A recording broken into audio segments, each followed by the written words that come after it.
Leadership is hard. All of us want to be the best leaders we can be. Sometimes it's difficult.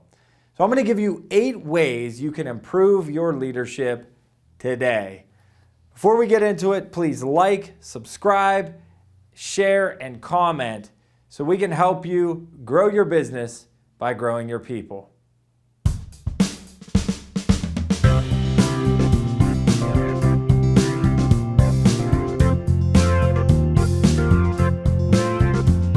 Leadership is based on influence, and you can influence people through your skills, your talents, your abilities, your position, your associations. There's many different ways that you can influence people.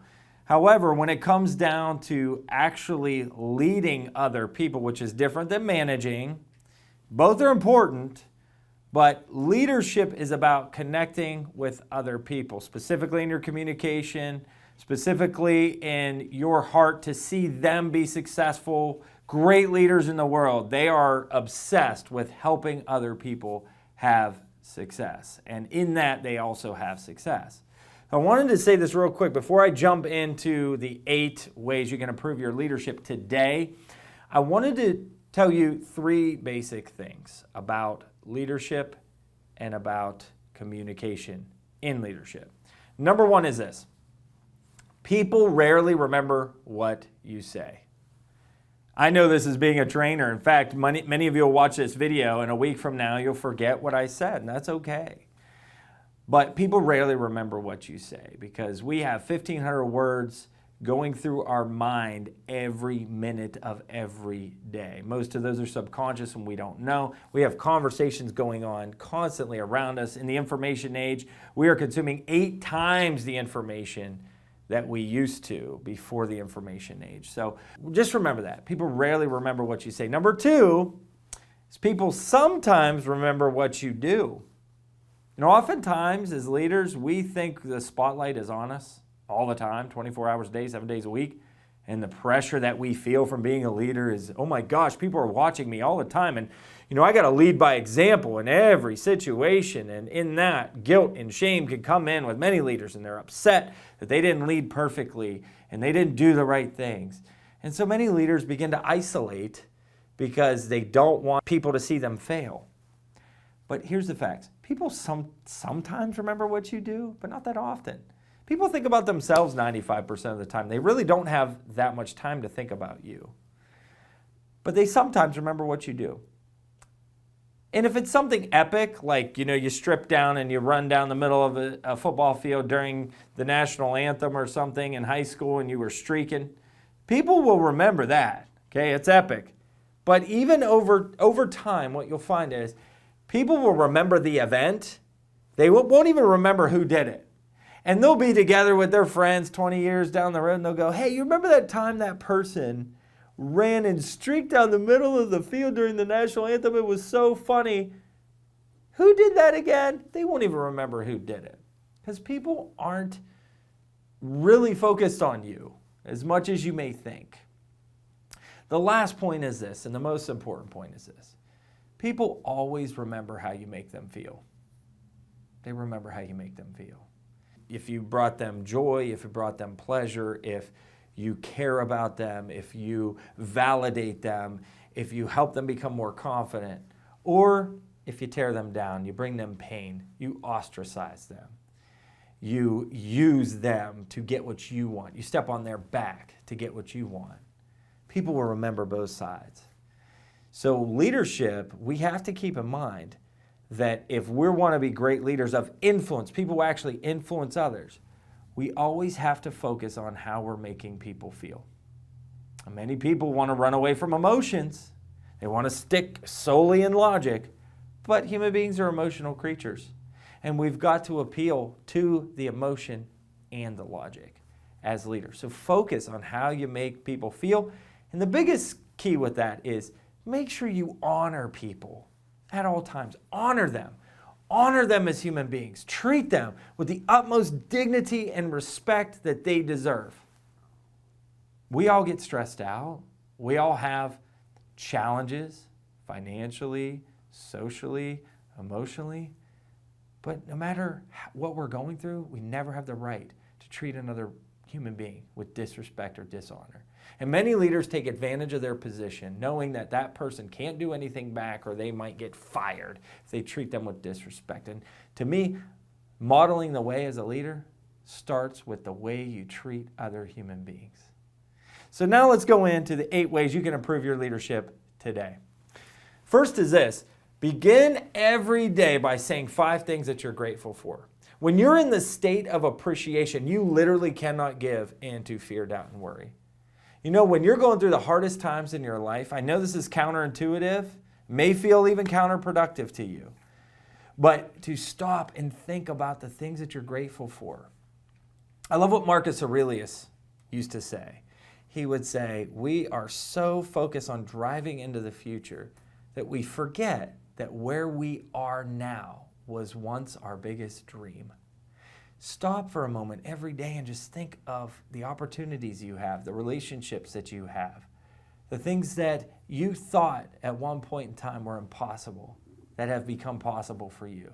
But when you're in a state of appreciation, you're in the best state to lead others, and that will transfer to other people. Number 2 is when things go wrong, look in the mirror, and when things go right, look out the window. It is so easy when things go wrong and we feel pain because things are going wrong to start to look at places outside of us that we can blame for the situation we're in. And we can't do that. And so Dr. Jim Dittmar says this all the time. When things go wrong, look in the mirror. When things go right, look out the window. There is no problem in your life that can't be solved. Now, sometimes you just have to work through pain of situations, a loss, a tragedy, a difficulty. Sometimes you have to just sink into the pain, but even that is a solution. You can't run from pain. You've got to work with it. You've got to work through it. But then when things go right, it's also really easy for leaders to take the credit because it feels good to be acknowledged. It feels good to be affirmed. It feels good for other people to appreciate us for hard work that we can so easily take all the credit. But I'm going to charge you. Don't do that. Share the credit. When things go wrong, look in the mirror. When things go right, look out the window. Find the people that you can recognize for the successes that you have and thank them and elevate them and share their successes to the rest of the group. Your greatest success as a leader is when other people have success. So learn to marvel in that. Number 3 is this: listen with your face. Listen with your face. It is so hard to do sometimes when you've got a million things going on. You got an email, you got to check, you got a meeting coming up, you got somebody that's knocking on your door. I try to do this. I will look at somebody who's talking to me and I'll say to myself, this is the most important person in the world right now. And look them in the eyes. And when they're talking, validate what they're saying, shake your head, listen with your face. Not like this. Oh, yeah, what were you saying? Yeah, oh, got you. Oh, yeah. We all do it. So this is just a good reminder. Listen with your face because that is the most important person in the world right now. People will distract you. I have it all the time. I'll go and I'll speak somewhere. And one person's talking to me and you got the sidlers who come in and they'll slide in. And then you got somebody who's coming in from another side and they slide in or they'll butt in the conversation. I've had people hit me in the back. I've had people messing with my head. And I try as much as possible. If the person's talking to me, I will just zone in on them. Like they are the only person in the world. Listen with your face.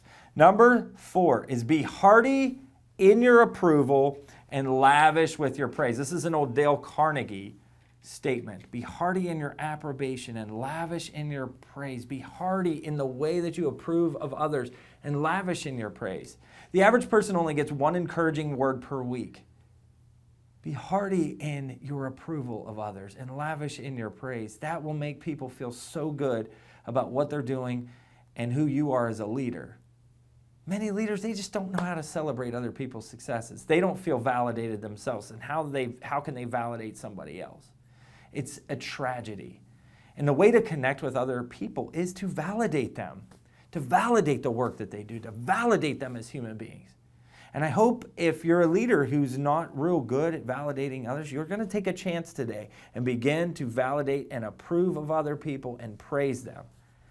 It's real simple. Find something that they're doing right, that they're doing well, and go up to your people and say, hey, I want to tell you something. I really appreciate all your hard work in this area. It does not go unnoticed. I just want you to know that. Watch how a person, when you do that, their whole countenance will change. They're going to go home and tell their significant other. They're going to tell their friends, you won't believe what my boss said to me today. You won't believe what my leader said to me today. So please be hearty in your approval and lavish in your praise. Number 5, enjoy yourself. Life's hard. Business is hard. Leadership's hard. I love when people say leadership is a soft skill. It is the hardest skill of all. It's easier to manage than it is to lead. It's easier to be alone than it is to lead, because human beings are very complicated and our minds are the fastest supercomputers in existence. And so it is difficult to lead. You've got to enjoy yourself. You've got to enjoy the work that you do. You've got to find ways to enjoy what you do. And you've got to be intentional about that. So make sure that you enjoy what you do. And that, again, that feeling and the peace that comes with joy will transfer to your team. Number 6, set a daily goal and win. Set a daily goal, win. Set one stretch goal every single day. Now, I know you got your list, and if you're any kind of leader, you're doing a daily action plan. You have to, in order to stay on top of things and in order to make sure you know what is going on. But set a stretch daily goal and win. Go out and make sure that you're not going to leave the day from work until you check this thing off your list. You may get it done first thing in the morning, and you may have to wait till 5, 6, 7, 8. Make sure you have one stretch goal every day, and you stretch yourself and you win. And as much as possible, bring other people in and win together, and then celebrate. Find time to celebrate. Number 7, do not make small deals big deals. According to the research, there's only about 3 to 4 real crises in any business in any year. We're going to have them, and there's going to be times where you've got to be all in and you've got to fight to get through those crises, whatever they are. And you've got to put a lot of extra time in, and you have got to get your team together, and you've got to have very serious conversations. But many organizations that I have helped, they make small deals big deals. It's the old saying, do not make a mountain out of a molehill. Make sure you recognize that most issues we deal with are not big deals, and they can be remedied like that. So don't make small deals big deals. Number 8, slow down on your decision making. Just slow down. We go way too fast. We constantly do things out of haste, not urgency, haste. And there's an ancient saying that says, do you see a person who acts out of haste? There is more hope for a fool than for them. You just got to slow down on your decision making. And the research shows that those who take extra time to think through all the details and to contemplate, they make far better decisions than those who rapidly act on every decision they have to make. There's some things you want to move a little faster, and there's some things you really, really need to take your time. I'd say default to every decision you make, take an extra 30 seconds if you have to. If someone's in your office and they're, hey, can you give me an answer to this? Say, could you just give me a second? Take 10 to 15 seconds to allow your mind to settle so that you're not disrupted. Just take a couple deep breaths and let me think for a second. You would rather do that and have an awkward pause between the two of you than make a bad decision that you're going to regret. And how much time have you spent over the last year making up for poor decisions? There's way more time spent in making poor decisions than the time it would take to slow down for a minute and make the right ones.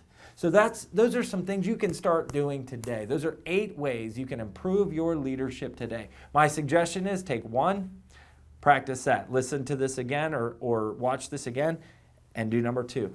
Keep going down the list until these are embedded into your subconscious and they affect everything you do. I'd like to remind you one more time to subscribe to this page and to like and to comment. Give me some feedback on things that you would like to hear more about, whether it's leadership, sales, marketing, any business growth whatsoever. I would like to talk to you about to help you grow your business through growing your people. Can't wait to see you next time, and I hope this was beneficial. Have a great day, and go get 'em.